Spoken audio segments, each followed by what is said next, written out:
Buonasera a tutti, io ringrazio i nostri, quelli che posso chiamare ospiti di questa sera. Partirei sicuramente da Davide Busato, che è il referente di Assocanapa per il Veneto, ma insomma, siccome ancora non abbiamo referenti in Friuli Venezia Giulia, diciamo che Davide ci dà una mano in questo. Ringrazio Silvia Benedetti, che è nostra parlamentare e anche segretaria della Commissione Agricoltura alla Camera, e quindi grazie di essere qui con noi Silvia. Ringrazio anche Ilaria D'Azovo, mia collega in Consiglio regionale, e come avrete saputo anche dalle notizie di stampa, da una settimana è anche presidente del Comitato per la legislazione, la vigilanza e la valutazione del Consiglio regionale in Friuli Venezia Giulia. Io sono un altro dei consiglieri regionali, Cristian Sergo, è qui con noi anche Elena Bianchi, che è stata eletta come noi per il Movimento 5 Stelle in regione, e questa sera parleremo, come avrete sicuramente visto dai volantini o dai vari annunci su Facebook, di agricoltura ecosostenibile. Noi come Movimento 5 Stelle abbiamo ovviamente molto a cuore questo tema. In Consiglio regionale abbiamo da subito praticamente ci siamo trovati a dover affrontare una battaglia forte, che è stata quella di rendere questa regione la prima regione OGM free, come viene definita, perché abbiamo dal 2014 praticamente è stata votata una legge che impedisce la coltivazione di OGM, o quantomeno del mais 810 della Monsanto nella nostra regione. Quindi questo è sicuramente un passo verso quella che può definirsi agricoltura ecosostenibile. I problemi e le cose da fare in tal senso sono molti. Noi ovviamente abbiamo fatto anche delle battaglie per quel che riguarda l'uso dei preservanti, pesticidi, poi sicuramente a noi ci accolgono gli ordini del giorno, poi bisogna vedere cosa effettivamente. C'è anche l'Onora Frottolini, ecco, l'ho vista adesso, altra consigliere regionale, se c'è anche Usai, così lo salutiamo subito e siamo a posto. No, vabbè, perfetto.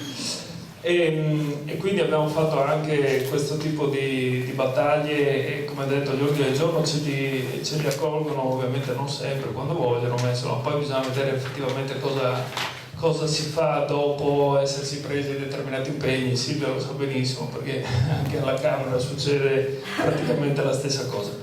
Io non mi dilungo tanto, e se abbiamo risolto i problemi tecnologici lascerei subito la parola a Ilaria, che ci spiegherà quella che è stata una delle nostre anche prime proposte di legge in Consiglio regionale, che riguarda appunto la coltivazione della canapa anche nella nostra regione. Andiamo.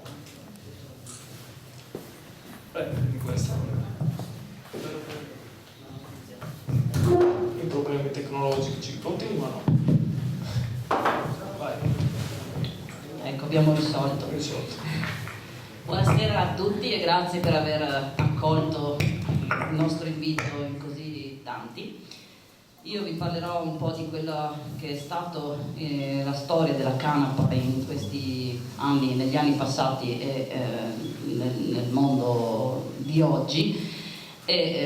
Abbiamo pensato di presentare questa proposta di legge anche per fornire un'alternativa che è veramente sostenibile, ma anche fattibile, all'agricoltura in Friuli Venezia Giulia, perché molto spesso, comunque insomma facendo dei giri in macchina o anche a piedi, vediamo i campi coltivati principalmente a mais in sostanza, e che molto spesso non serve nemmeno all'uso umano, ma finisce per la maggior parte delle volte ad alimentare centrali a biomasse. Quindi da qui siamo passati a presentare questa proposta di legge per la creazione di una filiera della canapa industriale in Friuli Venezia Giulia, un po' anche seguendo quello che era l'impronta data dalla proposta di legge a livello nazionale. Scusate, ma esco anche dall'influenza, quindi ho un po' la voce che va e viene. Allora, la canapa ieri, in passato la coltivazione della canapa era estesa proprio perché è una piantagione versatile e può essere utilizzata in molti modi. È stata tra le specie più coltivate anche in Italia e una delle poche conosciute fin dall'antichità sia in Oriente che in Occidente. L'Italia negli anni passati era la seconda produttrice al mondo di canapa industriale ed era la prima fornitrice per quanto riguarda le vele della Marina Militare inglese, cioè l'Italia forniva l'Inghilterra della canapa, quindi la materia prima per fare le vele della Marina Militare, ma non solo dell'Inghilterra. Purtroppo con l'andare del tempo si è demonizzata la coltura facendola passare come una sorta di droga in sostanza, cioè le leggi e comunque l'avvento di prodotti petrolchimici o del cotone o comunque di altre sostanze o prodotti che potevano sospendere la coltivazione della canapa ha fatto sì che con l'andare del tempo non si utilizzasse più questa fibra per la produzione di tutto quello che può dare. Come vi dicevo prima, essendo un prodotto molto versatile, con la canapa può essere utilizzata in molti settori, nell'agroalimentare, nell'edilizio industriale e magari poi Davide qui presente vi spiegherà, visto che lui è un produttore di canapa in Veneto. Può essere utilizzata, come dicevo prima, nel manifatturiero, quindi per produrre tessile e anche carta, e anche nell'industriale mattoni, isolanti e pannelli. Con le materie prime della canapa si possono produrre in modo pulito ed economicamente conveniente tessuti, carta, plastiche, vernici, combustibili, materiali per l'edilizia e anche un olio alimentare di altissima qualità che non so se Davide ha portato come l'altra volta. Inoltre, quindi vi avevo fatto uno schema con tutto quello che si può produrre, può essere coltivata per due scopi principali, per la fibra tessile oppure per i semi. È una pianta una delle piante più produttive in massa vegetale di tutta la zona temperata. Sottrae la luce e soffoca tutte le altre erbe presenti sul terreno, liberandola da sola, senza l'utilizzo di diserbanti, da tutti gli infestanti, e può essere soprattutto, questo è anche stato un altro dei motivi che ci ha spinto a fare la proposta di legge, può essere utilizzato per bonificare terreni inquinati, che purtroppo anche in Friuli Venezia Giulia ne abbiamo.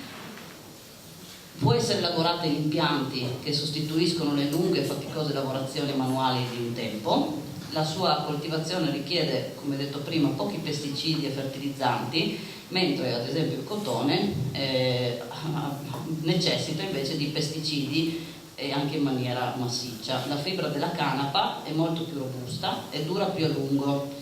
Io mi ricordo mia mamma che aveva anche le lenzuola fatte di canapa e ancora da qualche parte giacciono in qualche scatolone o in qualche vecchio baule. I semi contengono proteine di elevato valore biologico e per il loro valore nutritivo sono stati anche utilizzati nei paesi in via di sviluppo come nutriente proprio soprattutto per i bambini. L'olio può essere usato per la produzione di vernici, non è inquinante, è di qualità superiore rispetto a quelle che sono le sostanze derivanti appunto dal petrolio, con tutto quello che poi concerne l'utilizzo del petrolio stesso. Si possono fabbricare con l'olio stesso saponi, cere, cosmetici, detersivi e lubrificanti. La carta, si può produrre la carta, infatti un tempo veniva utilizzata anche per questo scopo. La stoppa che ne rimane non è uno scarto ma appunto una vera e propria materia prima da cui si produce la carta per i quotidiani e i cartoni. I trattamenti previsti per la produzione della carta con la canapa non sono inquinanti e non vengono utilizzati prodotti per sbiancarla, cosa invece che avviene con il tradizionale, in questo, come viene prodotta adesso la carta con il legno eccetera eccetera, ed è sicuramente un metodo più rispettoso per l'ambiente. Si possono produrre tavole con i fusti interi della canapa pressati con un collante, si fabbricano le tavole per l'edilizia e la falegnameria che sono di grande robustezza e flessibilità e quindi possono essere utilizzati nel settore dell'edilizia e delle costruzioni. Si possono fare delle materie plastiche, con la cellulosa si ottengono dei materiali plastici pienamente biodegradabili e con imballaggi isolanti. Qui c'è un esempio di una sedia fatta con... può essere utilizzata anche come combustibile, in sostituzione ovviamente di quelli che sono i combustibili tradizionali che vengono utilizzati in quest'epoca. E soprattutto in quest'epoca in cui ci sarebbe veramente molto bisogno non fa aumentare l'effetto serra e quindi bisognerebbe cambiare proprio il nostro stile di vita completo. In passato Henry Ford aveva anche costruito un prototipo di automobile e aveva realizzato la carrozzeria in fibra di canapa, quindi veramente il materiale è versatile e può veramente sostituire quasi tutte. Noi appunto abbiamo presentato questa proposta di legge che mira a realizzare una filiera della canapa industriale in Friuli Venezia Giulia, quindi dalla A alla Z, quindi siamo in attesa della legge quadro in materia che dovrebbe essere promulgata nel 2015, ma in realtà è un po' in ritardo. Molte regioni hanno già legiferato su questa materia, hanno già messo a disposizione dei finanziamenti per gli agricoltori o per chi voglia farlo, per creare una filiera con questa, ritornando un po' a quello che era il passato. La nostra proposta tra l'altro è brevissima perché è composta da 8 articoli, dove all'articolo 1 ci sono le finalità della legge, quindi l'istituzione di questo progetto pilota. L'articolo 2 definisce gli interventi del progetto pilota, l'articolo 3 detta le disposizioni per la coltivazione della canapa, l'articolo 4 disciplina gli obblighi ai quali il coltivatore deve sottostare, l'articolo 5 inserisce i controlli e le sanzioni previste per la violazione della legge e gli articoli successivi sono semplicemente quelli dove vengono le coperture finanziarie e le entrate in vigore. Questa presentazione l'avevamo utilizzata anche in un precedente incontro che abbiamo tenuto all'Estizza, sempre su questo tema, e in quell'occasione i ragazzi del Meetup avevano intervistato un imprenditore austriaco che lavora con la canapa e quindi gli avevano posto delle domande e lui ci aveva fatto la cortesia di risponderci, di inviarci via mail queste risposte. Lui è da 20 anni che coltiva e utilizza la canapa ed la sua azienda è appunto in Austria. La pianta, gli hanno chiesto se in poche parole la coltivazione di questa pianta, lui ha risposto ovviamente che la pianta è molto interessante, ha un utilizzo vario, non ha bisogno di concime neanche di trattamenti fitosanitari. E soprattutto anche la pianta, la canapa non ha bisogno di molta acqua, anzi quasi niente. Qual è l'utilizzo finale delle sue piantagioni? Raccolta di semi è tra i 400 e i 1000 kg, questi semi si possono pressare e ricavare l'olio di canapa di cui vi parlavo prima, che ha un valore dai 30 ai 35 euro al litro, poi magari non so se Davide ci dirà quanto vale. Qui dai rimasugli del frantoio si può ricavare la farina di canapa, la quale può essere usata per produrre pane, dolce e pasta. Qual è il prezzo attuale? Vabbè, forse adesso sarà cambiato da un paio di mesi che è passato. In sostanza, appunto, noi siamo arrivati al punto di depositare questa proposta di legge. Adesso abbiamo chiesto, abbiamo inserito, abbiamo dettato, diciamo così, alla lista all'ufficio di presidenza di quali sono le proposte di legge depositate che intendiamo portare avanti e che per noi sono fondamentali e importanti, e mi sembra che questa proposta di legge l'abbiamo inserita come terza scelta, insomma, perché riteniamo appunto che in Friuli Venezia Giulia ci sia bisogno di un cambio, soprattutto, ma non solo in Friuli Venezia Giulia, in tutta Italia bisogna ritornare un po' a quello che erano i valori e anche le culture di un tempo, anche perché appunto, come ho detto prima, questa piantagione è molto versatile e assolutamente bisogna ricominciare a piantarla. Grazie.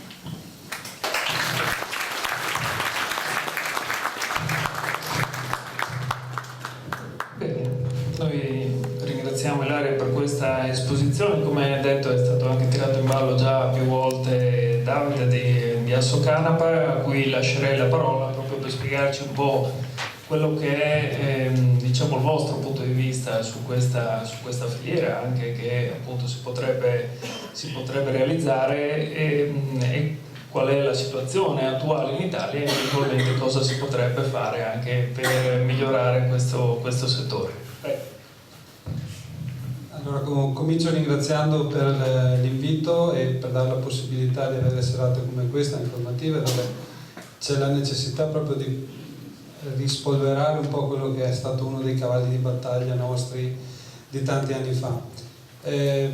Parto legandomi proprio a questi ultimi dati, questa intervista che abbiamo visto adesso, che è molto interessante.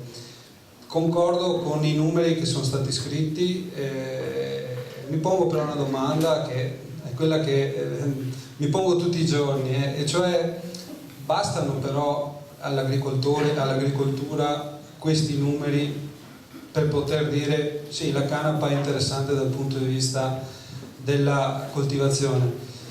Questa è una bella domanda. Noi in Veneto, io parlo come rappresentante di Assocanapa Veneto, che è un po' l'emandamento veneto di Assocanapa, proprio perché c'è la necessità su ogni territorio di avere un referente, qualcuno che conosca il territorio, che conosca le difficoltà del territorio soprattutto, e che porti avanti poi un progetto. La cosa principale è che c'è mancanza un po' a tutti i livelli per quanto riguarda la canapa.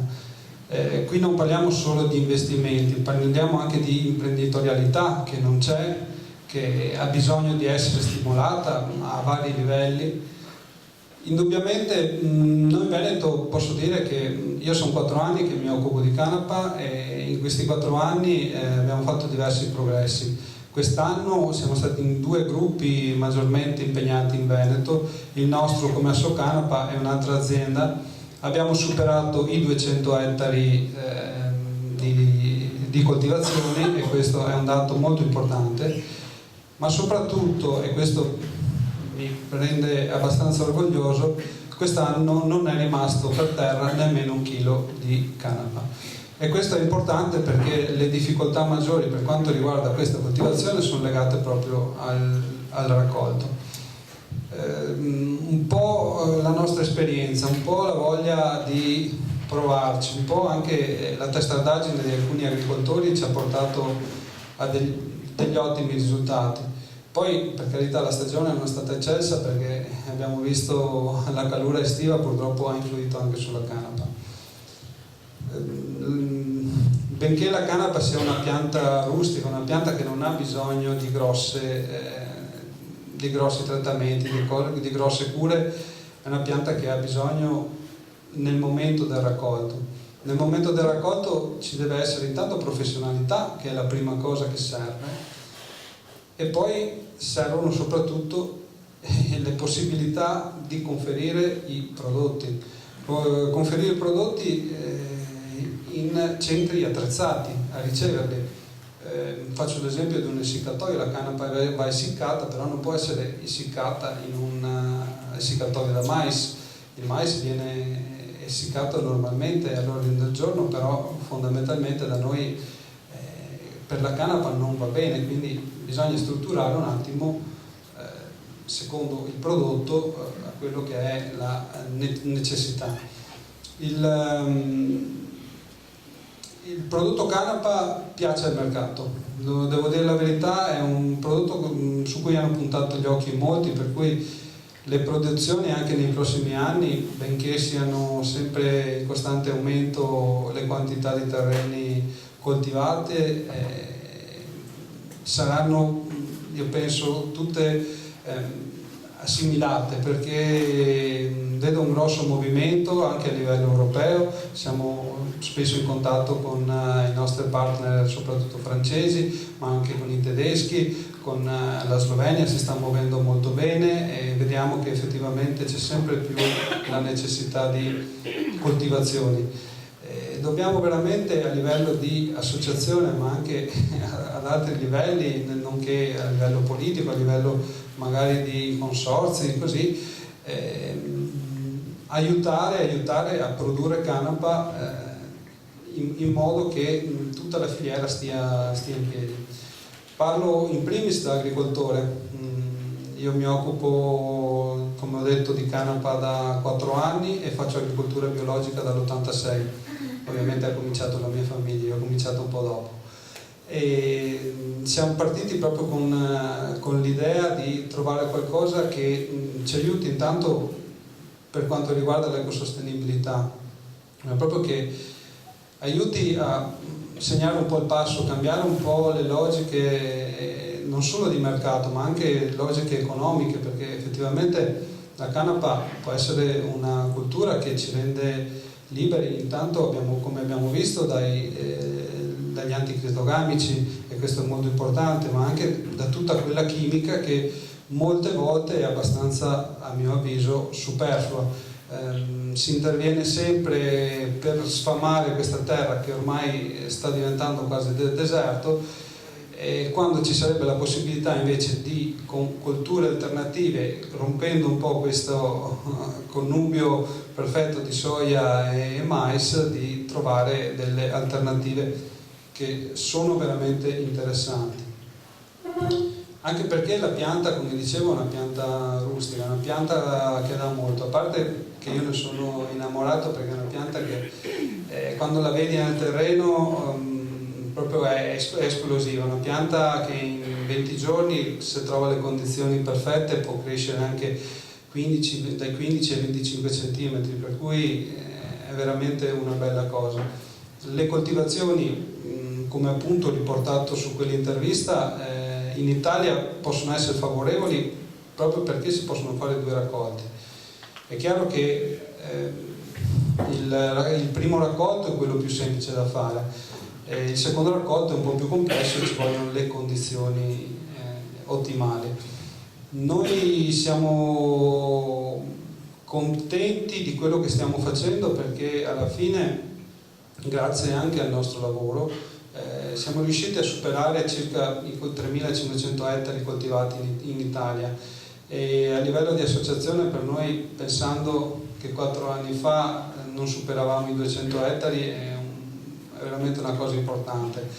Certo, devo dire che è sempre più difficile poi seguire tutte quante le aziende o chi vuole comunque partecipare, perché comunque informazioni noi possiamo darne tantissime, poi riuscire ad andare da ogni singola azienda, da ogni singola persona è già più difficile. Ecco perché noi chiediamo sempre, anche quando ci sono serate come questa, che ci sia qualcuno che si faccia promotore nel proprio territorio di portare avanti un progetto che secondo noi è valido e che può portare veramente un beneficio alla comunità e all'agricoltura, insomma. Di questo ne sono sicuro. Per quanto riguarda la pianta, poi ha anche degli aspetti non solo legati all'agricoltura e alla coltivazione, ma anche legati a un discorso alimentare.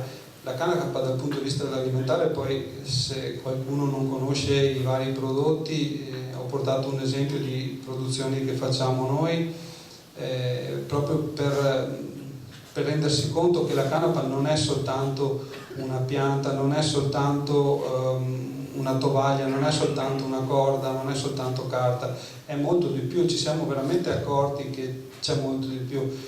Quando eravamo secondi produttori mondiali, principalmente la canapa si utilizzava per fare fibra, per fare carta, per fare vestiti, per fare corde, cioè per altri usi. L'uso alimentare della canapa è stato scoperto da poco e ha veramente ha delle proprietà che pochi altri alimenti vegetali hanno, e questo è importante, senza entrare poi nel campo terapeutico, che lì si apre una porta immensa con varie diatribe, scontri e quant'altro che sicuramente sono sempre più di attualità. Parliamo proprio di un beneficio che possiamo ricevere ogni giorno, pensando poi che partiamo da quella che si definisce un'erba, perché alla fine questo è, fino ad arrivare ad avere tutta una tecnologia nuova legata a prodotti che sono veramente interessanti, veramente ecocompatibili, che si stanno sviluppando per quanto riguarda l'edilizia, per quanto si riguarda l'industria delle macchine, per quanto riguarda anche la tecnologia plastica, con adesso queste nuove, ho visto che hanno fatto una simil-plastica per fare bottiglie per contenere l'acqua, per cui effettivamente ci stiamo muovendo su dei binari molto importanti.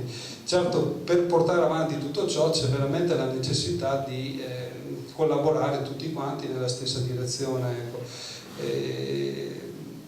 Noi cerchiamo di fare il nostro, gli agricoltori si stanno impegnando molto, a livello politico vedo che comunque del movimento c'è, dobbiamo capire intanto cosa valorizzare di più dell'aspetto canapa e quali sono le priorità, perché effettivamente ci sono tante cose da fare legate alla canapa.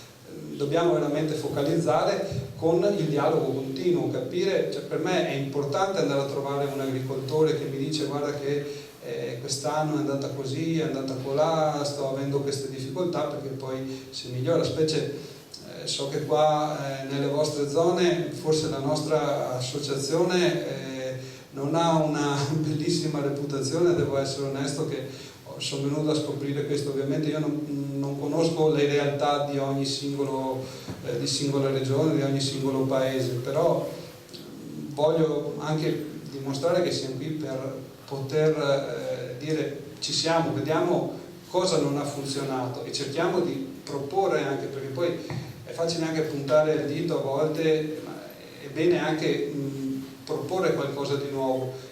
La canapa sta andando avanti e dobbiamo farla andare avanti. Purtroppo rispetto al resto d'Europa, se all'estero viaggiano a 10, in Italia stiamo viaggiando a 5, 6 e non ce lo possiamo permettere, perché veramente il resto del mondo galoppa e noi rischiamo veramente di stare indietro. Anche perché bene o male abbiamo tutte le capacità per poter stare al passo con gli altri, con delle cose e delle proposte che anche gli altri possono invidiarci, insomma. Anche perché viviamo in un ambiente dove la canapa si sposa molto, la cultura della canapa si sposa bene. Bisogna capire quale tipologia di varietà coltivare e soprattutto poi nel momento del raccolto dove conferirla. Questa è la parte fondamentale. Noi non possiamo con i nostri impianti sono già al limite, per cui non riusciamo a sopperire alla crescente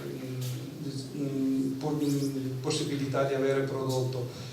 C'è bisogno veramente di fare degli investimenti strutturali, investire su macchinari, ahimè gli investimenti sono parecchio onerosi, però abbiamo la necessità, se vogliamo non perdere questo treno che ci si è presentato alla stazione, dobbiamo veramente cominciare a camminare. Ecco, grazie.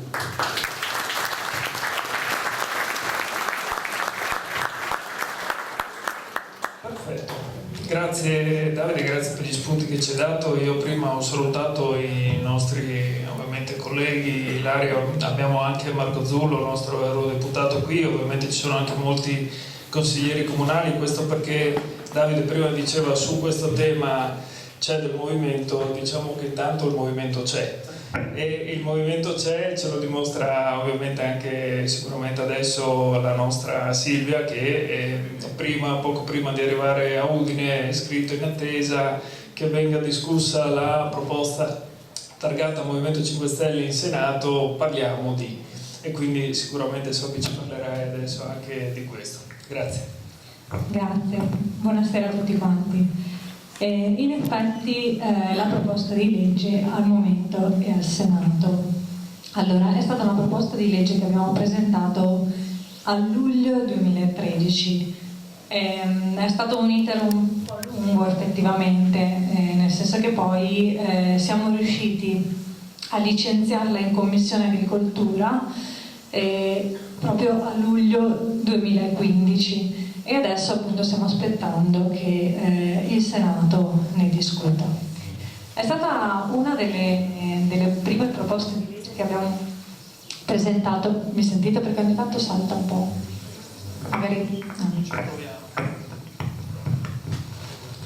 Ecco, ok.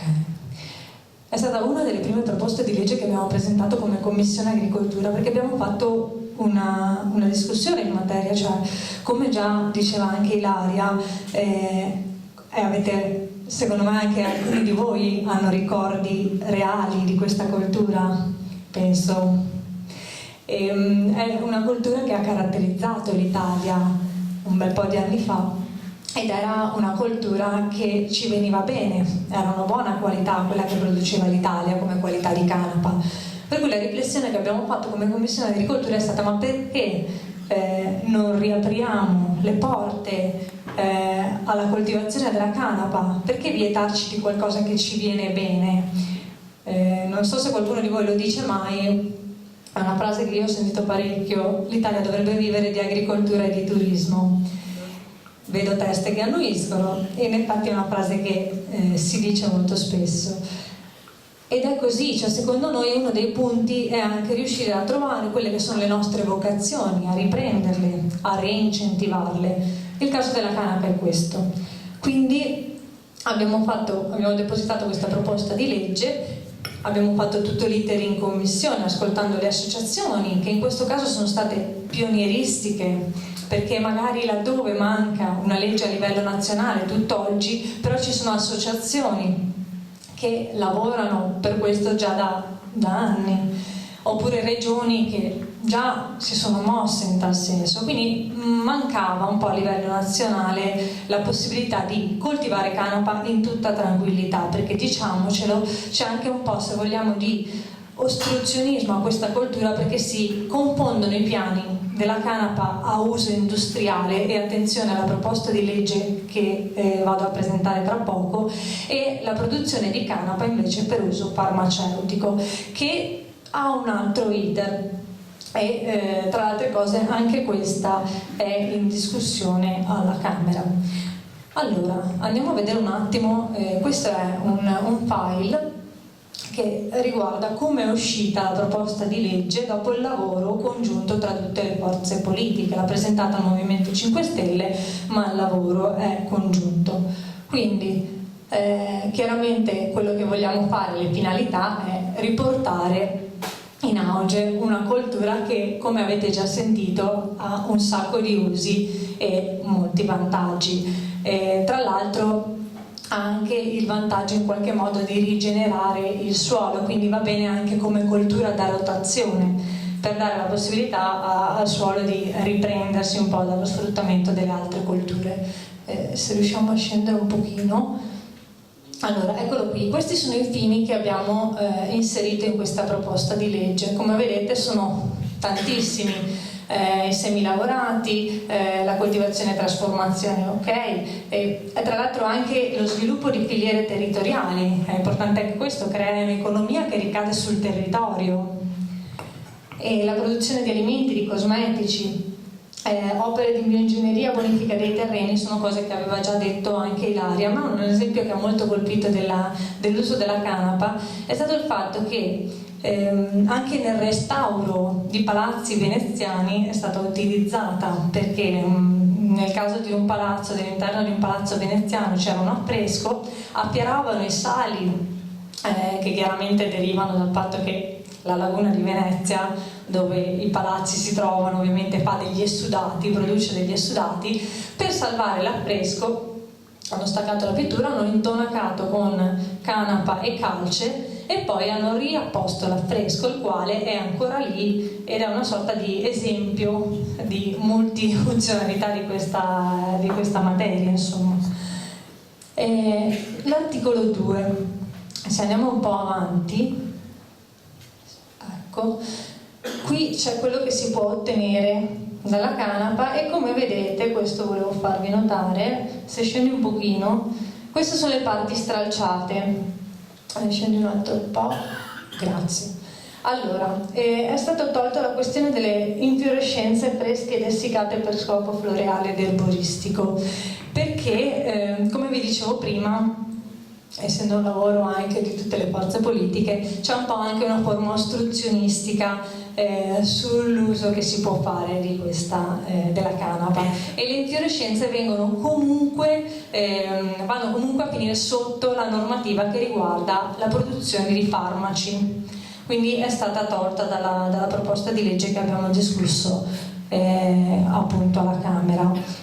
Poi c'è un'altra cosa, il fatto che sia stato tolto la parte di la possibilità di fare le biomasse, l'utilizzo quindi della canapa che viene usata per la fitodepurazione come biomassa, perché comunque per la fitodepurazione dopo la canapa diventa un rifiuto speciale, perché chiaramente assorbe dal suolo le sostanze tossiche.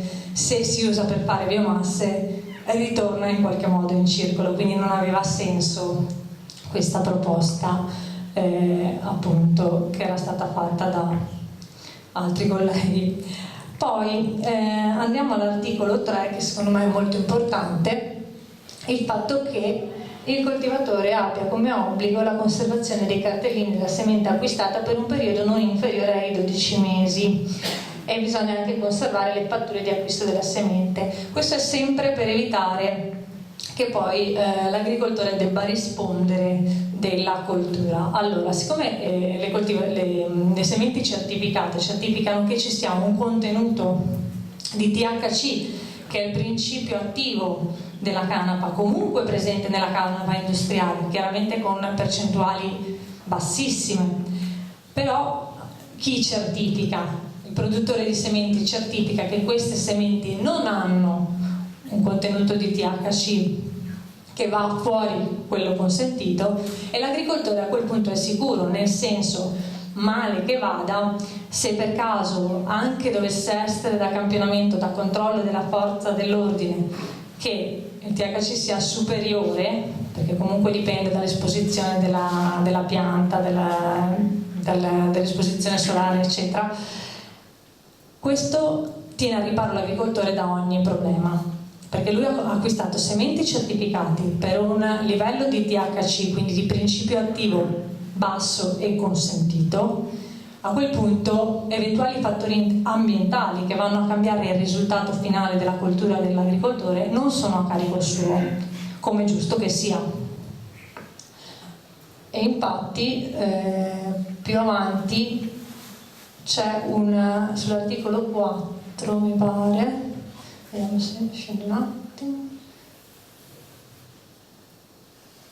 Eccolo qua.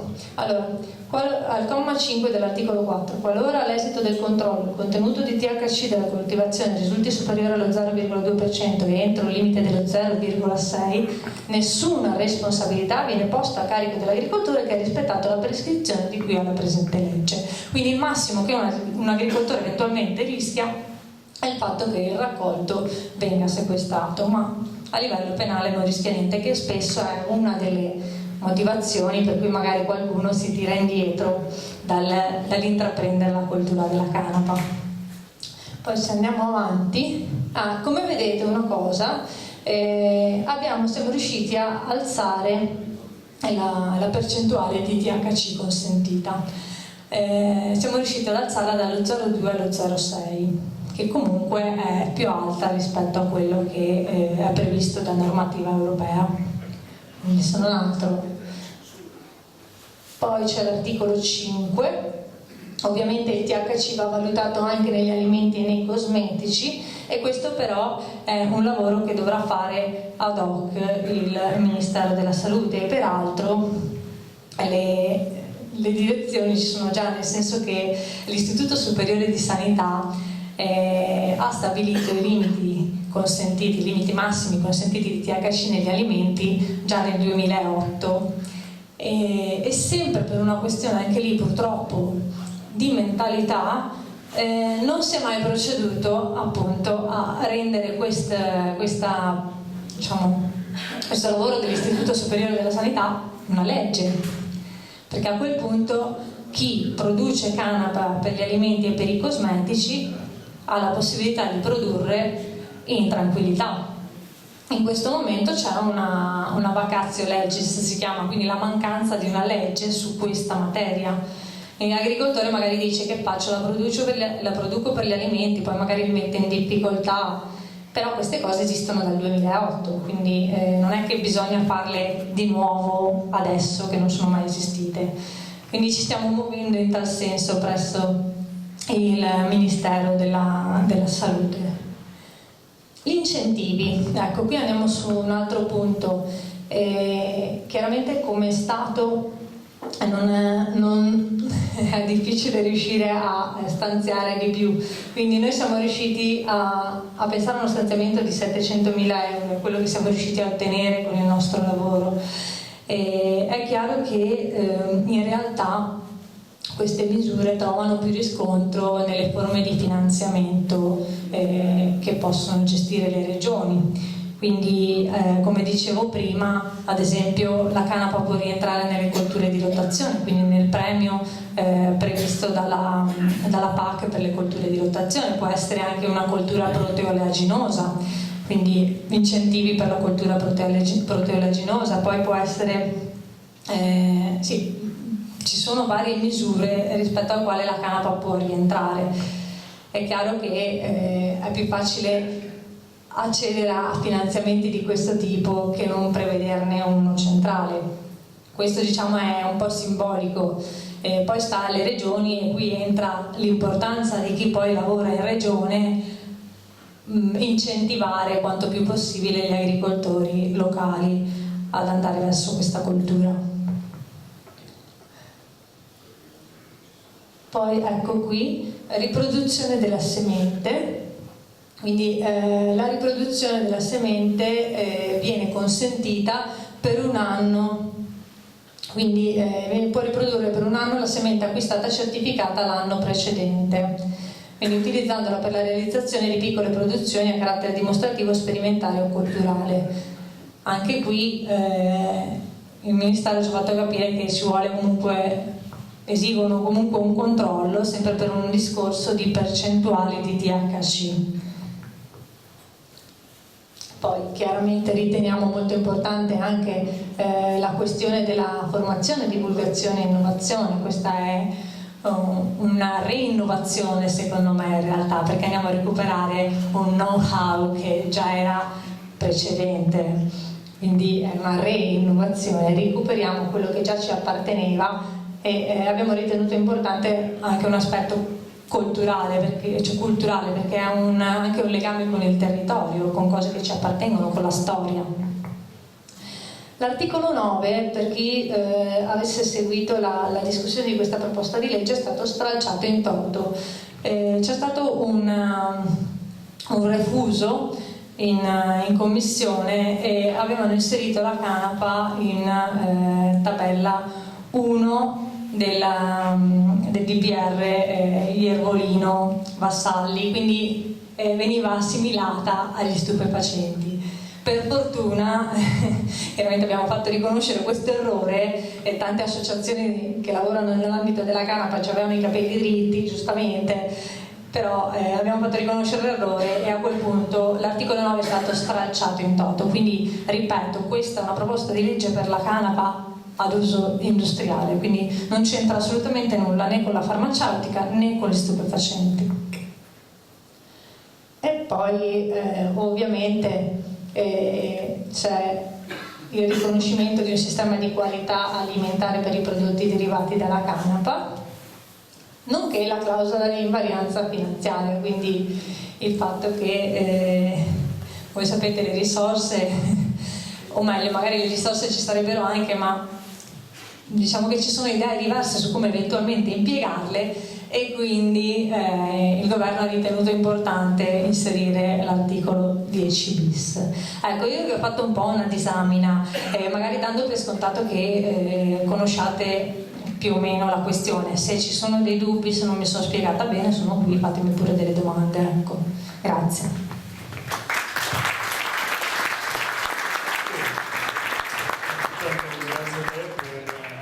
Esposizione, per ovviamente aver spiegato quella che è stata poi la proposta e comunque anche le parti che in primo momento sarebbero già state accettate, poi da qui all'aula poi ovviamente c'è ancora tanto percorso e probabilmente questa legge magari cambierà ancora. Voleva aggiungere qualcosa? Sì, il discorso è questo, che in realtà la proposta di legge non è passata per l'aula della Camera, è passata direttamente in commissione, cioè significa che la commissione va in legislativa, cioè la commissione fa la legge. Perché? Perché avendo discusso in commissione, proprio anche per evitare inserimenti inopportuni, se vogliamo, di chi non aveva seguito tutto l'iter, abbiamo ritenuto che chi avesse lavorato durante questi anni su questa materia, quindi avesse già snocciolato tante questioni che magari potevano essere critiche, giustamente fosse messo in condizioni di lavorare al meglio. Quindi abbiamo chiesto la legislativa perché è anche un procedimento più rapido. Poi al Senato speriamo che chiedano altrettanto, l'idea è quella, cioè noi stiamo spingendo perché anche al Senato si vada in questo senso. E quindi vedremo eventualmente quelle che potranno essere poi ulteriori modifiche, sperando magari anche di nuovo, ma insomma, ok, perfetto, se no va bene. Come diceva Silvia, siccome diciamo, la tematica può essere anche tecnica, ma può suggerire eventualmente anche delle domande, se avete da fare ovviamente ai nostri relatori, quindi non so se mi pare che c'è già un microfono in sala, quindi sì. Prego.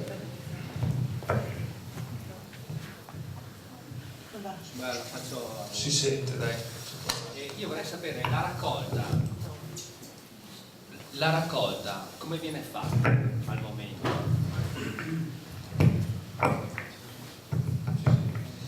Allora, la raccolta, intanto bisogna capire che tipo di raccolta, quindi facciamo un passo indietro per spiegare bene. Dalla canapa, principalmente dalla pianta, noi facciamo due tipi di raccolta. Quella che viene chiamata la paglia di canapa, tutto quello che è il fusto, la parte lignea e la parte fibrosa, che in gergo viene chiamata appunto paglia di canapa, e la parte invece dei semi, che è la parte estrema, più alta, che viene raccolta con una mietitrebbia. Allora, qui parte un discorso da dire. Servirebbero dei macchinari apposta per la raccolta della canapa. È chiaro che se qualcuno mastica un po' di mietitrebbie conosce un po' i costi di queste mietitrebbie.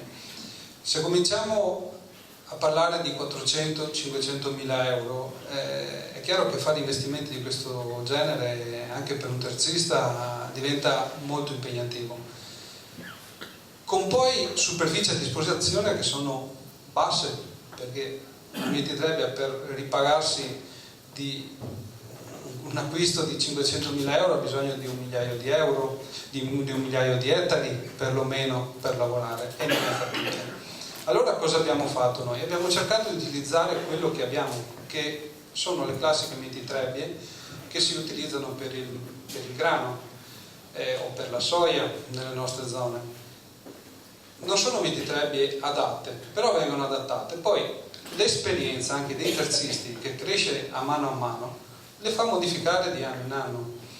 Quest'anno per esempio nella parte del Rodigino, dove c'è stata la maggiore concentrazione di coltura, si è utilizzata una macchina che secondo me non è innovativa, perché comunque all'estero la utilizzano già, però è innovativa per quanto riguarda l'Italia, cioè una macchina che taglia la parte cimale, diciamo, quindi tutti i semi, quindi raccoglie i semi, in più riesce con lo stesso passaggio, quindi senza poi utilizzo di ulteriori mezzi, a tagliare tutta la parte lignea, cioè la parte della pianta, così che si possono ottenere in un colpo solo tutte e due le tipologie di prodotto. Questo garantisce di avere una sorta di, chiamiamoli, due redditi, il reddito del seme e il reddito della pianta. Ovviamente sono sperimentazioni. Per quanto riguarda le mie produzioni, quelle che ho seguito quest'anno, le mie personali e in più quelle che ho seguito quest'anno, io sono molto contento che tutte le mie trebbie hanno lavorato bene. Soltanto una su 6 che abbiamo utilizzato non ce l'ha fatta, si è inceppata, semplicemente perché l'agricoltore ha voluto anticipare la raccolta. Quindi anche la non conoscenza della materia, cioè la pianta, a volte crea ostacolo e crea poi il problema. Questo ha voluto anticipare la raccolta, la pianta era troppo verde, e quando è troppo verde la mititrebbia, puoi avere anche la miglior mititrebbia del mondo, però la pianta è talmente fibrosa, talmente lignea che si inceppa sugli ingranaggi. E questo è stato l'unico esempio che non ha funzionato. Per il resto abbiamo usato delle semplicissime, addirittura quella che mi ha dato più soddisfazione era una vecchia mititrebbia John Deere che aveva 22 anni, che io quando l'ho vista ho detto non facciamo nulla con questa, eppure abbiamo fatto il risultato. Ripeto, in alcune zone so che ci sono stati dei problemi, che non si è riusciti ad andare a prodotto, e in giro per l'Italia c'è qualcuno che ha ancora il prodotto nel campo e che non sa cosa farci, anche se continua così la stagione forse una soluzione c'è verso febbraio-marzo. Si aspetta un attimo e poi si raccoglie eventualmente le paglie, però questo è sempre il tempo a decidere, non possiamo deciderlo noi questa sera.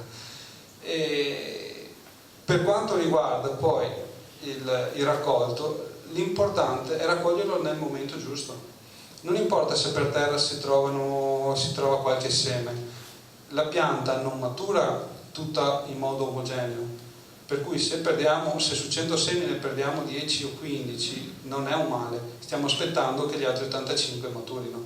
Ecco, sono piccolezze, sembrano banalità, però fanno la differenza tra portare a casa il raccolto e lasciare la mititrebbia nel campo. Questo è.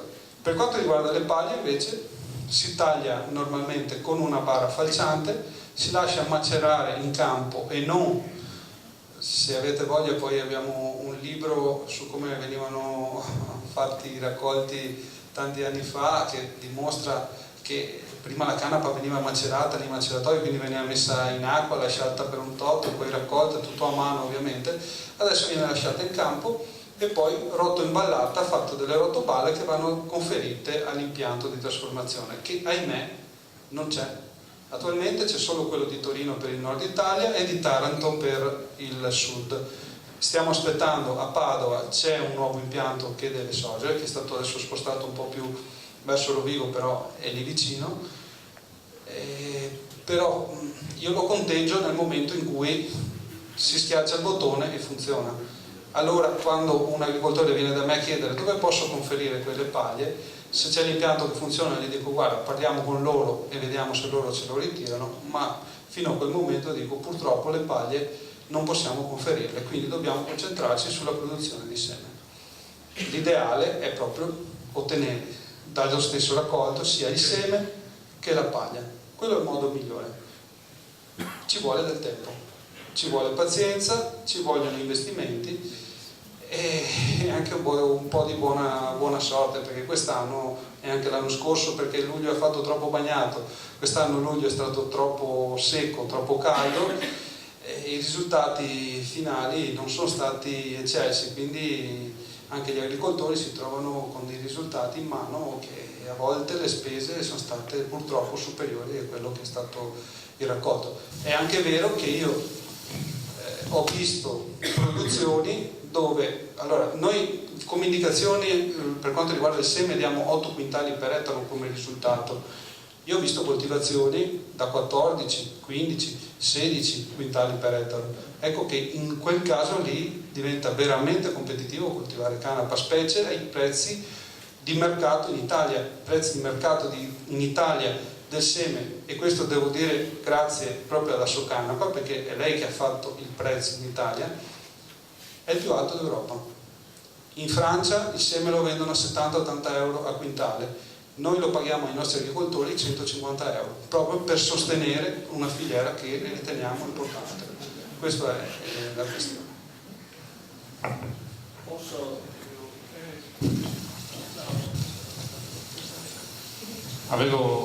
Buonasera, avevo due domande. A me manca, abbiamo visto la proposta di legge che c'è in Senato e il progetto di legge regionale, però mi manca l'attualità.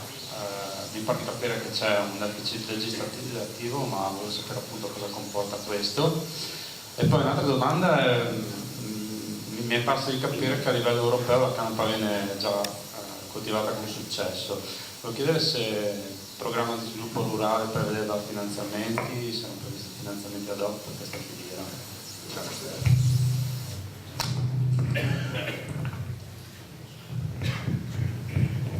Non ho capito la prima domanda. Sì, abbiamo visto i progetti di legge, no? Volevo sapere adesso che cosa si può fare, perché a me manca, non seguo, diciamo, non ho seguito il discorso della canapa e non so come c'è. Ok, allora in sostanza adesso di fatto non si può fare nulla, nel senso l'iter della legge va da sé. Quello che noi possiamo fare è spingere perché al Senato la calendarizzino il prima possibile, chiaramente con la nostra controparte al Senato. Quindi i senatori del Movimento 5 Stelle sanno che in Commissione Agricoltura spingeranno per la calendarizzazione della proposta. E invece per quel che riguarda il programma di sviluppo rurale, come dicevo prima, questa coltura rientra sia nelle misure del greening, perché è una coltura di rotazione ed è una coltura che, ripeto, dà, chiamiamolo ossigeno al suolo, non è ossigeno, intendo, dà una pausa al suolo, allo sfruttamento del suolo dovuto alle altre colture. E poi c'è anche il fatto che è una proteolaginosa, quindi è una coltura tipo la soia, molto proteica, e è previsto anche per questo c'è una misura da PAC. Chiaro che poi bisogna vedere come ogni regione coniuga sul proprio territorio il PSR, le misure della PAC. E bisognerà vedere come ad esempio qui in Friuli hanno deciso di gestire questa cosa. Sì, infatti stavamo giusto per farvelo vedere, perché basta scrivere canapa no, devi collegare il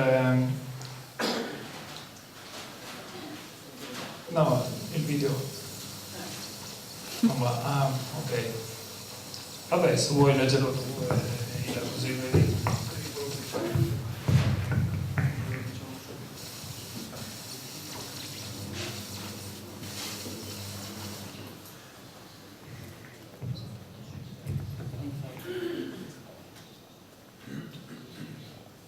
Stiamo guardando il PSR della regione Friuli Venezia Giulia.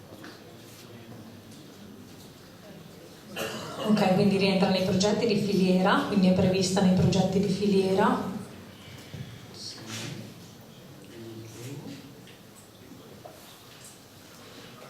Esatto.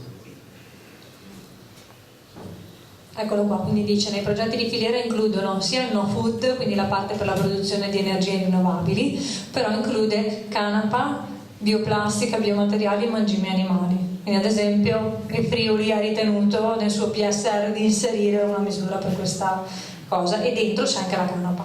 Oppure, no, ecco, nel caso del Friuli si ferma qui come menzione del PSR. Poi comunque ricordo c'è il discorso della PAC.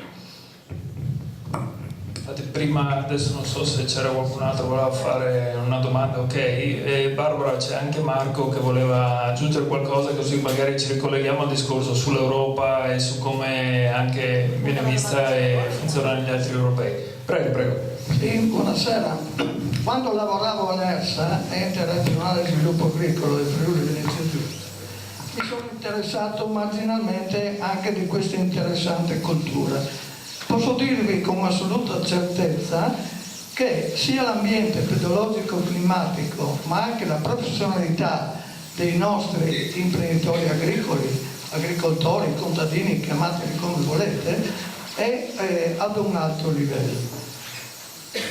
E poi abbiamo collaborato anche come ente con l'Università di Udine, in particolare con il professor Giovanardi, che attualmente è andato in pensione, ma ha per diversi anni sviluppato una ricerca in tal senso.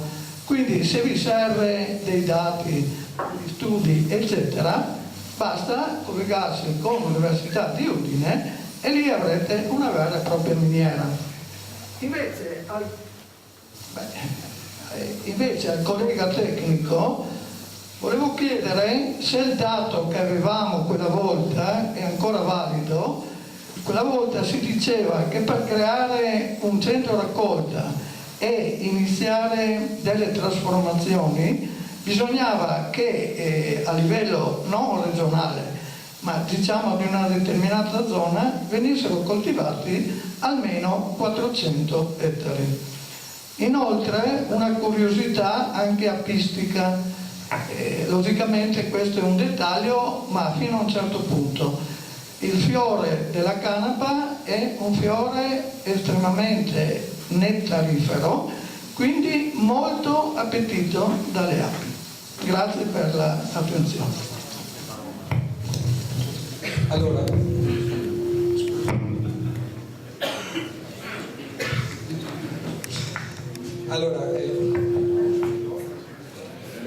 è corretto il discorso che faceva sui 400 ettari per quello che è la calibratura del nostro impianto, dell'impianto di Assocanapa. Da quell'impianto, che è visibile, chiunque sia interessato può andare a Carmagnola, è lì visibile, anzi di chi è interessato alla cosa vada pure a vederlo perché è una cosa sempre interessante. Da lì sono stati sviluppati 2 altri impianti che coprono quelle superfici lì.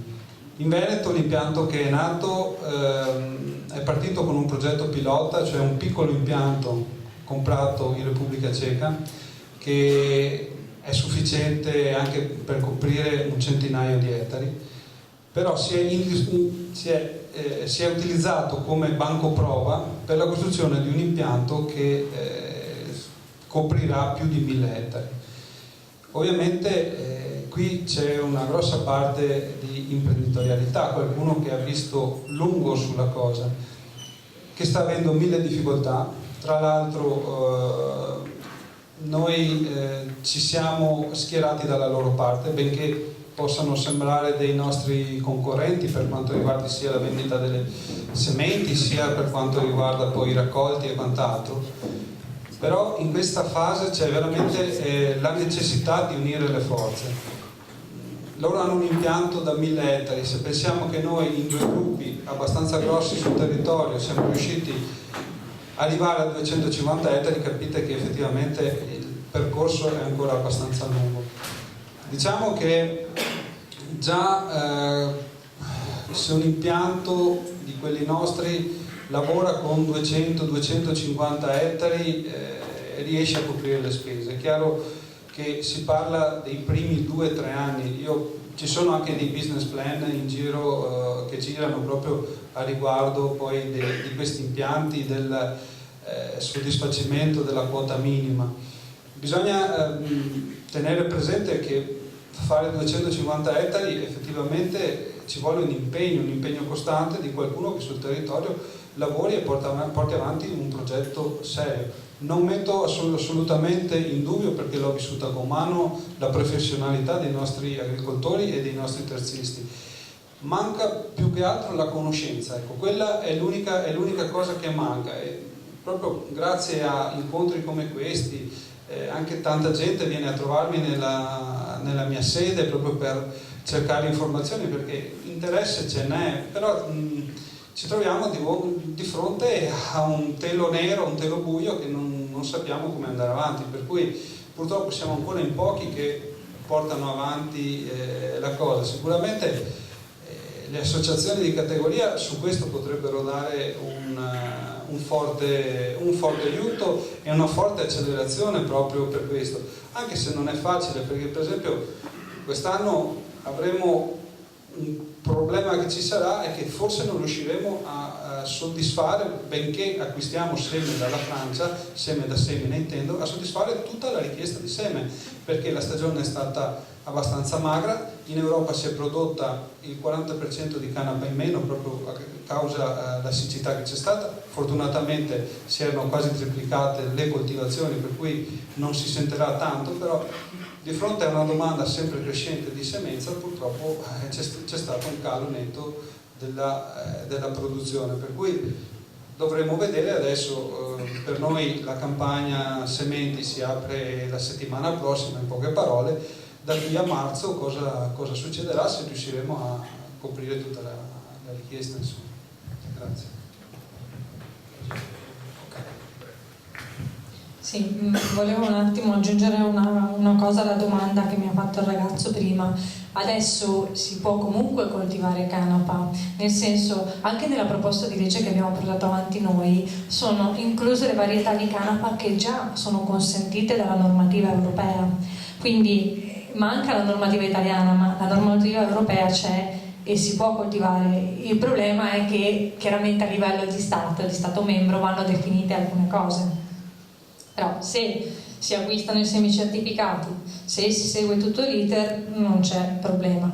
Forse un altro dei problemi, e qui comunque abbiamo previsto anche questo, è la formazione di chi viene a fare i controlli, per evitare che segua un iter che non va bene, cioè anche i campionamenti devono essere fatti in un certo modo, deve essere presente l'agricoltore nel momento in cui fanno la raccolta dei campioni per le analisi, quindi anche il personale di controllo degli organi di controllo deve venire formato in tal senso, perché qualche volta, penso magari qualcuno lo può aver letto anche dagli articoli di giornale, c'è stato anche qualche problema da parte appunto degli organi di controllo che non sapevano come gestire la situazione, magari mettendo in difficoltà l'agricoltore che di fatto però ha acquistato un seme certificato e quindi non gli si può dire niente. Ok, perfetto. C'era una domanda lì? Perché Grazie. prima Barbara, c'è anche un signore qui in prima fila che vuole intervenire, a Davis, e poi ovviamente ci ha raggiunto Marco, così poi diamo la parola anche a lui. No, prego, se la faccia pure. Prego. Grazie, sì, volevo fare una domanda appunto sulla proposta di legge, no? Proprio su questo discorso dei controlli, eccetera.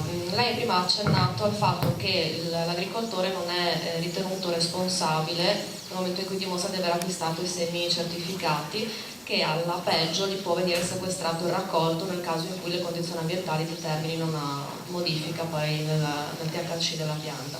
Ma se all'agricoltore viene sequestrato il raccolto, esiste un modo per ripagarlo di quello che sta perdendo? Cioè è previsto nella legge? Cioè, c'è questa...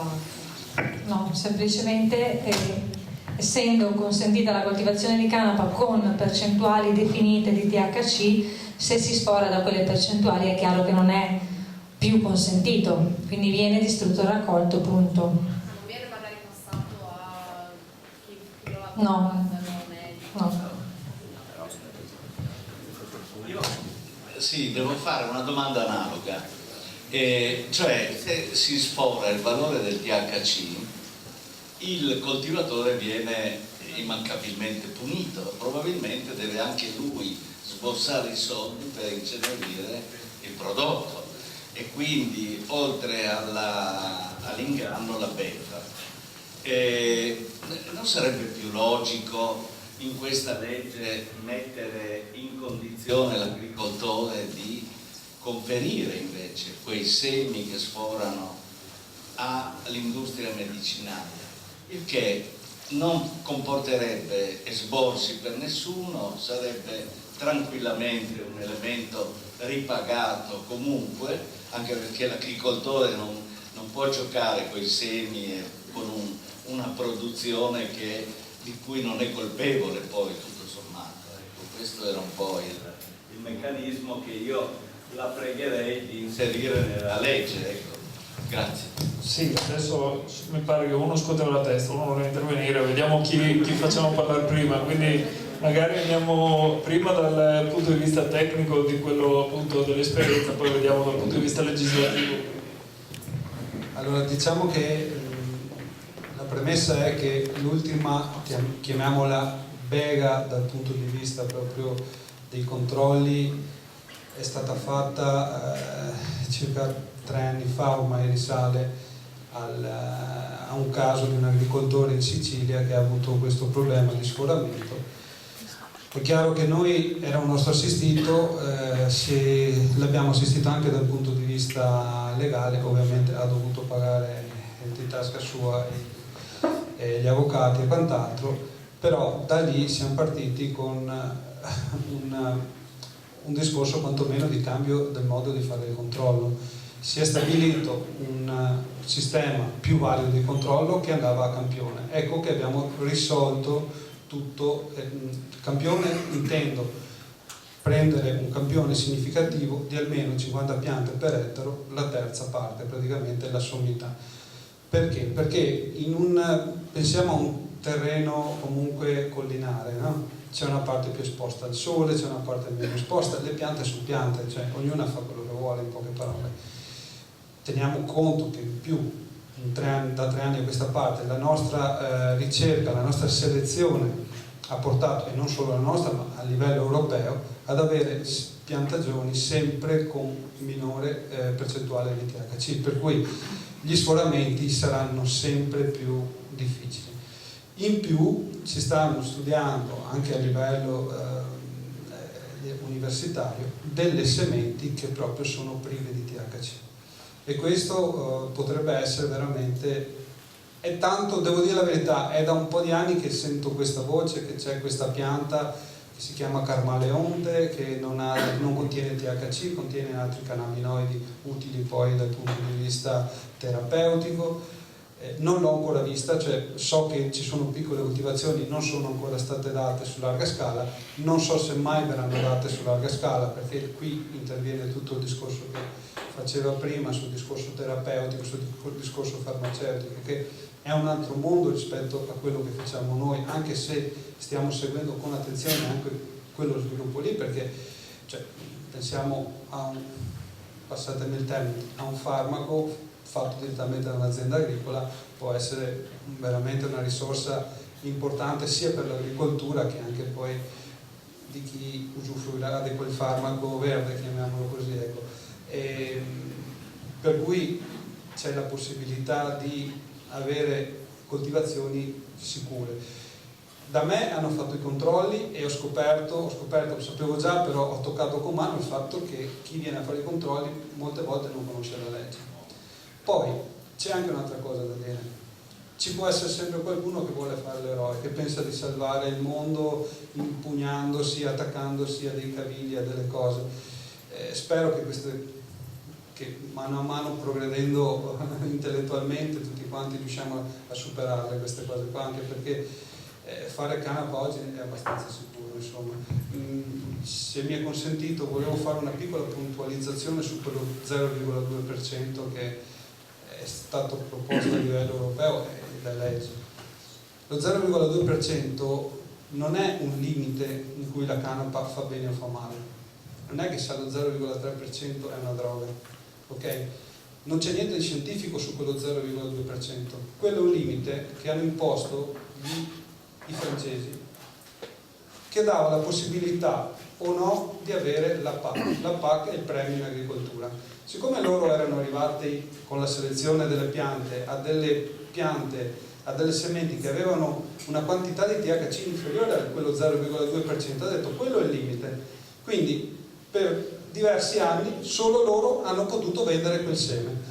È solo una questione di premio agricolo, quello 0,2%. Non c'è niente che riguarda la salute, non c'è niente che riguarda niente che droga, non cambia nulla. Per essere una droga la pianta deve avere un THC ben oltre, forse anche oltre il 5%, insomma, per cui lo 0,2 è lontano. Perfetto, quindi sentiamo ovviamente anche Silvia su questo. Allora, il discorso è questo, appunto, come diceva giustamente, il limite dello 0,2 è un limite comunitario, quindi i francesi sono stati più svegli, hanno perorato in maniera più rapida la propria causa in sede di Commissione europea e quindi hanno ottenuto qualcosa. Noi con questa proposta di legge alziamo il limite allo 0,6. Attenzione, non è stato scelto a caso quel limite lì, perché con anni di studio, adesso non mi ricordo se 3 o 5 anni di studi, comunque se voi andate a vedere c'è il CRA, o adesso è CREA, cioè Centro Ricerca e Agricoltura di Rovigo, che si è occupato da anni della questione e con tutti i dati che ci hanno fornito lo 0 non viene neanche raggiunto, lo 0,5 in sostanza, perché se il seme è certificato difficilmente spora. È chiaro che nel nostro caso comunque come Italia è meglio prevedere un limite più alto, perché anche per l'insolazione siamo chiaramente più esposti al sole rispetto alla Francia, ai cugini francesi. Quindi da questo punto di vista per noi aver ottenuto lo 0,6 va bene, difficilmente, ripeto, si sforerà. Poi per il discorso dei controlli abbiamo pensato, scusate, come importante il fatto appunto di riferirci al campionamento come già prescritto dalla normativa europea, campionamento in presenza del coltivatore che abbia comunque anche il suo controcampione e poi analisi dei campioni secondo la normativa europea. Quindi quello bisogna fare poi da parte delle forze dell'ordine e questa è un'ulteriore forma di tutela. Quindi difficilmente, ripeto, se volete andare a vedere, comunque ci sono diversi lavori del CRA di Rovigo, difficilmente si sfora oltre lo 0,5. È chiaro, concordo comunque che non è un problema, non è un problema di stupefacenti, nel senso neanche lo 0,7 è stupefacente, però sappiamo, e lo dicevo anche all'inizio, che c'è proprio, è molto sentita questa questione, quindi poteva diventare un'ostruzione ai fini dell'uso agricolo.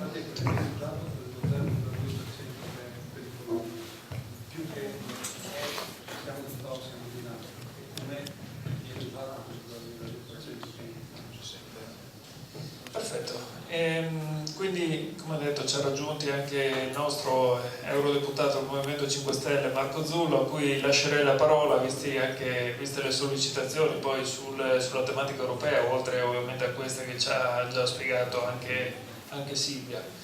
E uno prende questo, va bene.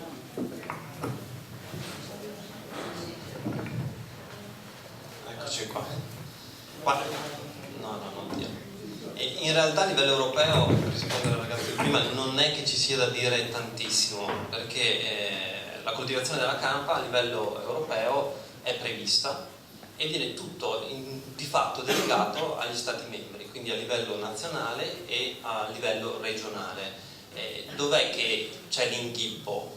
Quando manca la legislazione che incentiva o comunque tratta questo tipo di coltivazione in un modo che possa favorire il moltiplicarsi di impianti, quindi dare il via alla filiera. E quindi, come giustamente stiamo facendo, stiamo intervenendo proprio in quei colli di bottiglia che impediscono al settore di avere il giusto riconoscimento a livello nazionale, dove prima Silvia diceva quel piccolo premio di 700.000 euro. Sì, è piccolino perché in realtà io adesso non ho seguito, ma immagino che quelle siano risorse aggiuntive per questo tipo di coltivazione. Quello che servirebbe fortemente è proprio un cambio netto di direzione. A livello di PAC lo Stato italiano ha deciso di finanziare, quindi incentivare colture come ho segnato qui il riso, la soia, il frumento, il grano duro, la colza. Quindi la maggior parte delle risorse economiche vengono destinate su questo tipo di prodotti. Invece dovremmo dopo questo primo passo, spingere affinché magari invece della soia o di qualche altro tipo di produzione, lo Stato italiano decida che la canapa possa rappresentare un futuro economico per i suoi cittadini, per l'economia di questo paese. Quindi è quello l'inghippo. Non è che non si possa, ma semplicemente oggi ti ritroveresti ad entrare in un mercato senza nessun tipo di sostegno forte che ti può permettere di acquisire tutte queste tecnologie e macchinari che sono necessari, perché la cultura è diversa. La macchina per sfibrare la canapa, io ho visto quella che avete a Taranto, se non sbaglio costa all'incirca €1 milione, siamo su questi ordini di grandezza, forse un po' meno, perché mi spiegavano che e questo è un altro punto, voi state lavorando molto anche in termini di ricerca. La macchina che avete a Taranto è il frutto di una collaborazione con il CNR e quindi si sono potuti abbattere di molto i costi del macchinario stesso, ed è un po' questo la direzione verso la quale dovrebbe andare, ma in realtà non solo il settore della canapa ma il settore dell'agricoltura in Italia in generale. Se vogliamo uscire da questo inghippo dobbiamo metterci in moto partendo dal basso e fare un tipo di agricoltura che spinge verso l'innovazione. E quando parliamo di questo tipo di agricoltura non c'è più solo l'agricoltore, c'è l'agricoltore, c'è tutta la filiera di trasformazione, c'è l'università, ci sono i ricercatori, e quindi è una concezione totalmente nuova e moderna di quello che deve essere il settore agricolo. Per incidere in questo modo ad oggi ci sono degli strumenti che purtroppo non sono di facile attuazione. Se parliamo di Europa si può accedere a dei fondi specifici per innovazione e ricerca. In generale, quando parliamo di fondi europei non si trova mai la parola specifica magari del prodotto che vogliamo sviluppare, ma si ragiona per finalità. Per esempio un paio di fondi che sono stati utilizzati per spingere e incentivare il settore della canapa, un bando si chiama Multi-Amp, è un bando coordinato dall'Università Cattolica del Sacro Cuore di Milano, il cui obiettivo era lo sviluppo di bioprodotti industriali innovativi. Un altro fondo un altro bando che arriva dal fondo Orizzonte 2020 si chiama ISOBio, che sono 6,3 milioni di budget per lo sviluppo di materiali innovativi per la costruzione. Però se sono questi gli obiettivi da raggiungere, viene anche scontato immaginare che non possa essere da solo l'agricoltore a poter accedere. Da qua la necessità di fare rete, e per fare rete può venire in soccorso il PSR. Adesso vedremo quando creeranno i bandi, per esempio in Friuli Venezia Giulia, visto che la canapa risulta un prodotto che dovrebbe accedere a questo tipo di percorso, se il PSR metterà a disposizione il budget che l'Europa tramite il partenariato europeo per l'innovazione dà agli Stati membri e poi quindi alle regioni, per appunto costruire queste filiere.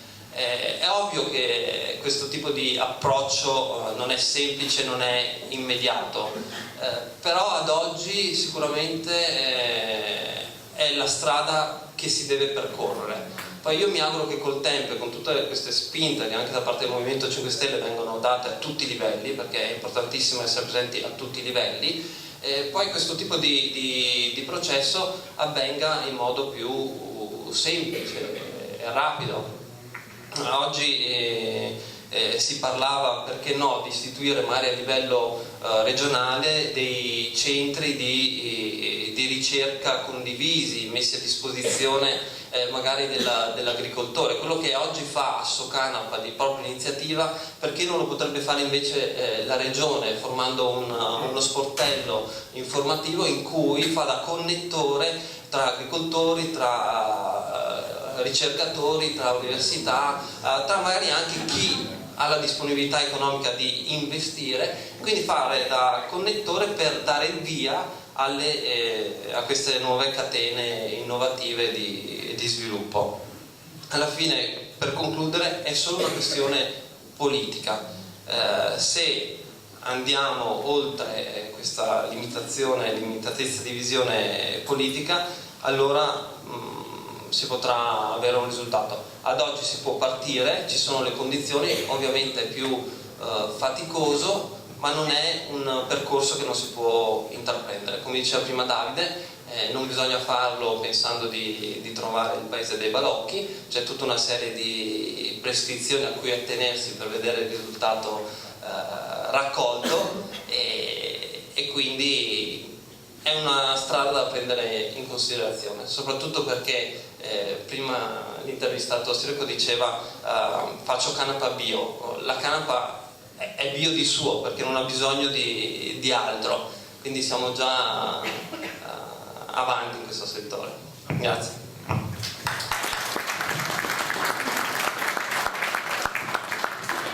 Grazie, ci sono altre domande, prego. Volevo chiedere a Davide, prima hai parlato di esposizione al sole che può innalzare il livello di THC, anche il tipo di terreno può influenzare, è una domanda, e se è possibile durante la crescita della pianta quantificare con qualche analisi il livello di THC e, se nel caso fosse alto, intervenire con prodotti omeodinamici. Allora, sicuramente le analisi okay. Noi riteniamo, ed è un credo mio anche personale, proprio visto anche il tipo di agricoltura che faccio, che la canapa deve essere una coltura povera, una coltura di poco intervento.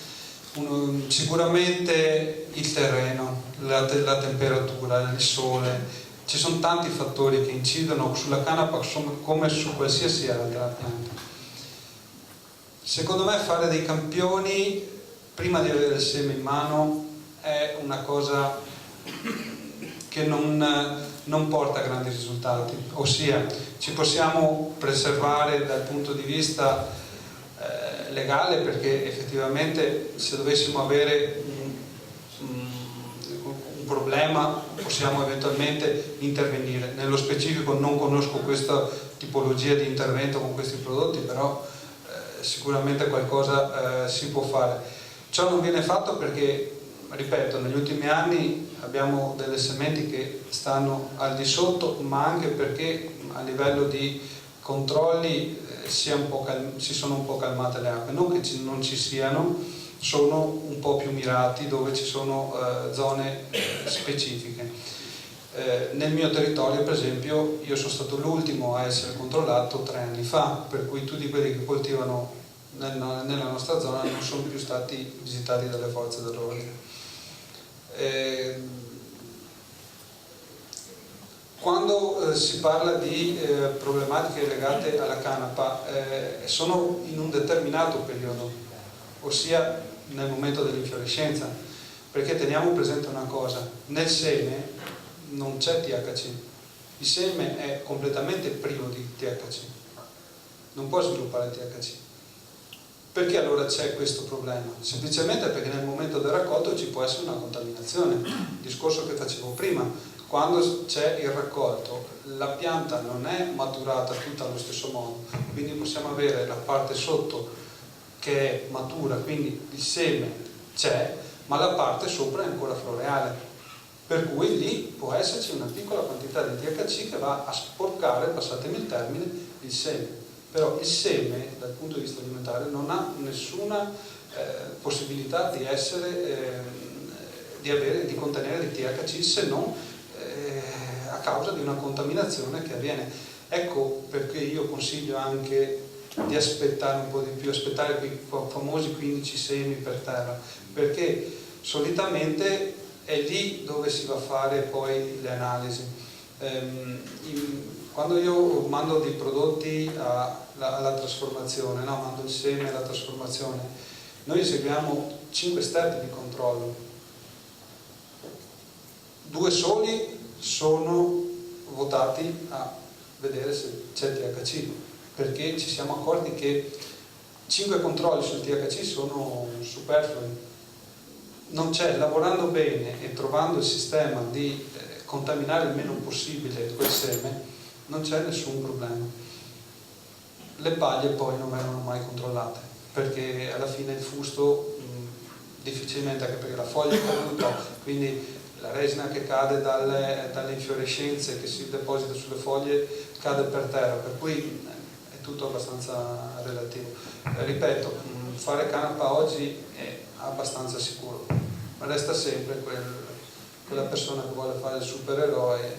Ecco, con le forze dell'ordine ultimamente abbiamo il problema inverso, che loro ci consigliano come evitare che ci sia la spola di ragazzini che vanno a tagliare qualche punta per vedere appunto gli effetti. Da me sono partiti con le foglie, poi hanno tagliato le punte, visto che non funzionavano, hanno cominciato con le piante, quando hanno visto che neanche le piante funzionano hanno lasciato perdere.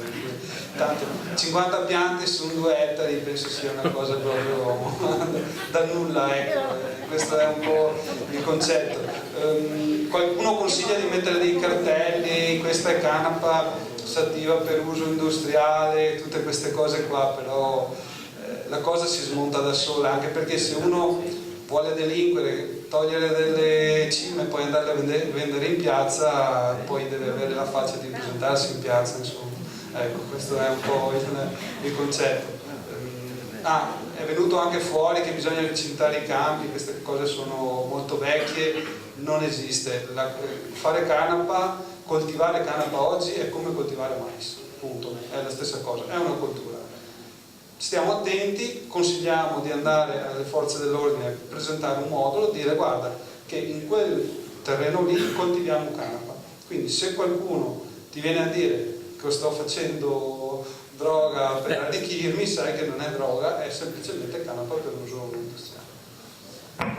Prima di dare parola a un'altra domanda, probabilmente sarà anche l'ultima, poi vediamo se ci sono altri interventi, ci tenevo a ricollegarmi a quello che diceva Marco prima, anche per dirvi che comunque la legislazione regionale, e con leggi fatte anche una decina d'anni fa, prevederebbe già la possibilità di creare dei progetti su ricerche, prodotti innovativi e anche ecosostenibili. Se voi prendete la legge regionale 8 del 2004 già lo prevede. Noi infatti un anno fa abbiamo presentato uno di quegli ordini del giorno che vi dicevo prima, che andava proprio in questo senso, per far sì che si potessero sviluppare, prima qualcuno diceva progetti pilota, anche proprio per iniziare a creare queste filiere che ovviamente possono riguardare la canna, ma possono riguardare anche altre coltivazioni, anche perché, come dicevo prima, è facile dire no agli OGM, ma se poi ci siamo sempre sentiti dire dagli agricoltori sì, ok, mais no, mais OGM no, ma cosa facciamo? E ci sarebbero molte possibilità comunque anche di avere dei mais anche del tutto friulani, che sarebbero anche molto, molto ricercati, e noi spingevamo in tal senso. Quindi adesso Ilaria, che sei presidente del comitato del controllo, chiederai a Bolzonello e a Sciauli adesso cosa hanno fatto da quel dicembre 2014 e ci dovranno rispondere per capire cosa vorranno fare. Io ringrazio Emilia Comando, che so che vorrà intervenire adesso, che ci parlerà di un altro aspetto sempre legato all'Europa, e lei appunto fa parte del comitato Stop TTIP. Sono molto breve. Prego. Ho visto che c'è anche un volantino per lo Stop TTIP. Io mi trovo a essere la coordinatrice del comitato Stop TTIP di Udine, di cui fa parte anche il Movimento 5 Stelle, e sono contentissima di questa occasione in cui si parla di agricoltura sostenibile. Noi siamo esseri viventi e siamo quello che mangiamo insieme a tutti gli altri esseri viventi, e siamo responsabili anche di una sostenibilità del pianeta. Non dobbiamo degradare, non dobbiamo consumare troppe risorse del territorio, dobbiamo stare attenti anche a tutto lo sperpero dell'acqua nell'agricoltura, ma sento anche così, dai, non è. E quindi quando ho sentito adesso parlare Davide, se non sbaglio, riguardo proprio al fatto che la cultura della canapa porta un contributo al fatto che c'è un risparmio anche c'è una eliminazione, no? Si è liberi dalla chimica. Questo mi consola molto su questa strada, penso che sia una strada da affrontare con una bella sfida, però noi abbiamo una minaccia incredibile sulle nostre teste, che è il trattato che l'America, e dietro l'America ci sono le multinazionali, sta cercando quindi di negoziare, sta portando a conclusione con l'Europa. Di fatto noi assisteremo anche nell'agricoltura a una sorta di deregolamentazione completa, in quanto il tentativo è quello di far passare tutta la normativa che vige in America in Europa, con un atteggiamento molto possibilista della Commissione europea, che l'ente che sta trattando, in quanto si pensa che per uscire dalla crisi bisogna dare via libera ai mercati, dare via libera ai profitti, pensando che appunto i profitti di pochi riescano a rimettere in moto l'economia, mentre noi sappiamo che il discorso principale di chi difende i cittadini deve essere il mantenere ferma la tutela dei cittadini, non garantire il profitto di pochi. E proprio sull'agricoltura sostenibile vi faccio 3 o 4 esemplificazioni per capire qual è la normativa americana.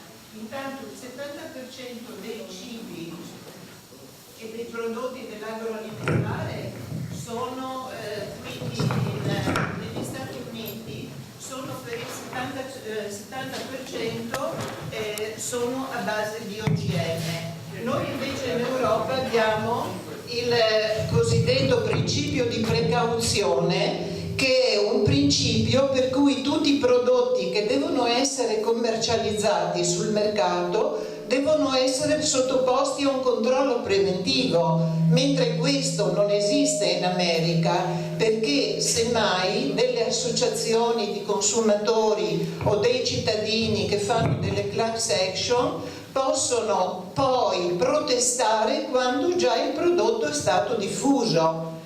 Ricordiamoci che sempre per parlare di problemi legati al settore agricolo, i produttori di generi alimentari statunitensi quindi hanno un uso superiore al nostro dei pesticidi, altro elemento forte. Poi abbiamo la presenza di interferenti endocrini. Gli interferenti endocrini sono quelle sostanze chimiche che interferiscono con proprio il sistema ormonale umano. E noi in Europa siamo riusciti a bloccare l'uso di questi interferenti endocrini. Invece i gruppi industriali americani stanno cercando proprio di adoperare il TTIP per eliminare questo divieto da parte dell'Europa, quindi per il via libera. Pensate che siamo a una contaminazione in America sul 40% dei prodotti con gli interferenti endocrini. Inoltre il 90% della carne bovina statunitense viene prodotta anche con gli ormoni della crescita, quindi abbiamo un altro concentrato, un altro elemento sempre aggravante della situazione dei prodotti che verrebbero liberamente commerciati nei nostri mercati, perché ricordiamoci che il TTIP non è tanto un trattato tariffario, ma è un trattato che proprio modifica le norme di circolazione e agevola quindi sempre le multinazionali dei diversi settori, siano agroalimentare, siano dell'energia, siano dei farmaci. C'è un servizio pazzesco sull'ingresso delle multinazionali anche nei nostri appalti dei servizi, della sanità, dell'istruzione e via di seguito. Rimango sempre nel settore, quindi diciamo legato all'agricoltura, al settore agroalimentare. Negli Stati Uniti un'altra sostanza praticata è quella degli avicoltori che sbiancano le carni degli animali che vengono esportati con il cloro. Quindi anche questo è un elemento che è vietato dalla normativa europea. E ancora una cosa più grave, che la Commissione europea tiene delle riunioni segrete, cioè la Commissione europea, noi abbiamo un deficit di democrazia, chi ha letto qualcosa su questi negoziati sa benissimo che non sono trasparenti, ancora gli atti negoziali sono tenuti in luoghi sorvegliati dove addirittura non hanno accesso o parziale accesso anche gli europarlamentari e le persone che hanno dei titoli. Quindi proprio con un deficit forte di democrazia, la Commissione europea, invece di difendere gli interessi della salute dei consumatori, sta già agevolando con dei provvedimenti quanto viene richiesto dalle multinazionali. E a che cosa mi riferisco? Per addolcire il clima e mostrare proprio la sua disponibilità nei confronti delle multinazionali americane, ha già abolito un divieto che era presente in Europa sull'importazione dagli Stati Uniti di suini vivi e di carne bovina spruzzata con acido lattico. Allora, l'acido lattico che cosa è? A che cosa serve? Certamente serve per eliminare dei batteri che si possono sviluppare nelle carni macellate. Però negli Stati europei si sono fatte delle leggi perché negli ambiti dei macelli si usino determinati parametri di igiene con controlli anche abbastanza serrati. Invece adesso questa mossa è proprio una cosa molto recente, questa qui viene fatta proprio per, diciamo, addolcire, per già segnare il percorso che sarà poi realizzato col TTIP. E non solo l'acido lattico, che non sembra che sia del tutto tossico, non si è capito bene come interferisce con il corpo umano, ma c'è anche un'altra sostanza, scusate, e poi mi fermo, è quello di dell'acido acetico. L'acido acetico, che è in pratica anche questo uno stabilizzante che viene usato per le carni animali e che è potenzialmente tossico, e non ci sono ancora degli studi ben precisi sulle conseguenze. Quindi adesso io mi fermo perché è un trattato che comporta argomenti vastissimi. Noi siamo qui con alcuni volantini perché abbiamo già fatto delle conferenze di carattere generale, abbiamo raccolto le firme, abbiamo partecipato a tutte le campagne, siamo in contatto anche con gli europarlamentari, e ringraziamo anche Marco Zullo che era venuto a una nostra conferenza e ha portato degli elementi, quindi siamo in contatto e continuiamo. Speriamo, siamo all'11° round negoziale, però certamente in questo momento la Commissione è in una situazione, la Commissione europea che tratta per gli europei, dall'altra parte ci sono i negoziatori nominati direttamente da Obama, sembra che siano le cose in una situazione di stallo, proprio perché ci sono delle grosse discussioni su punti sostanziali.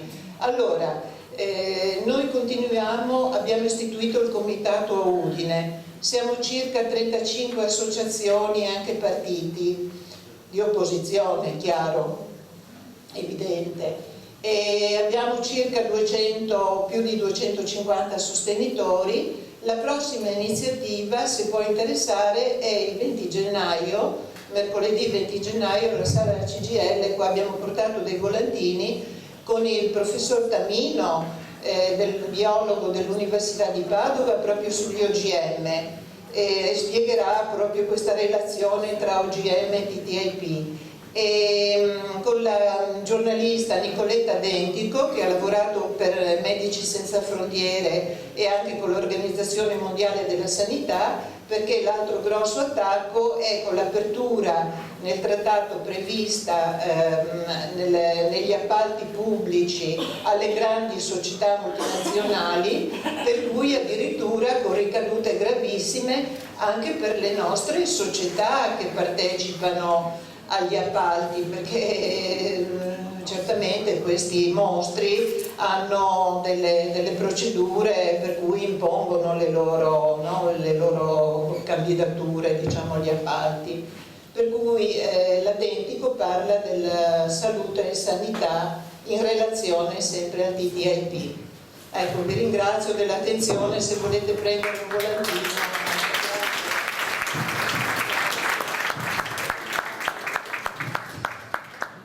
Noi ringraziamo ovviamente Emilia per averci ricordato anche questa tematica su cui sia noi, sia Silvia che Marco potremo praticamente parlare per altre 2 o 3 ore, magari al prossimo incontro. Sì.